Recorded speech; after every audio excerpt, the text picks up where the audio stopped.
খাটনিয়াৰ অসমৰ প্ৰত্যেকখন থানাতে মহিলাৰ এটা গোট স্থাপন কৰা হ'ব গম পাইছেনে নাই গম পোৱা নাই নহয় ছাৰ এইটোতো বৰ ভাল খবৰ হ'ব ক'ত দিছে কিয় পেপাৰত দিয়ে আছে দেখোন পঢ়া নাই নেকি ইংলিছ পেপাৰত দিয়া নাই নেকি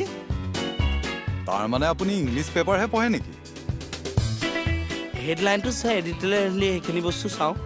হে এডিটৰ সম্পাদকীয়টো মই পঢ়োঁ খাটনিয়াৰ আপুনি মানুহটোৱে যেতিয়া যিটো কথা সুধিব লাগে তেতিয়া নুসুধি বেলেগ এটা কথা কিয় সোধে এটা অনুসন্ধিৎসু মনৰ বাবে মানে নজনাটো জানিবলৈ বিচৰাটো আৰু খুচৰি খুচৰি জ্ঞান লোৱাৰ মোৰ এটা দুৰ্বাৰ হেঁপাহ থকহে তেনেকুৱা হোৱা হ'লে আপুনি পুলিচ নহয় চাইণ্টিষ্ট হ'লহেঁতেন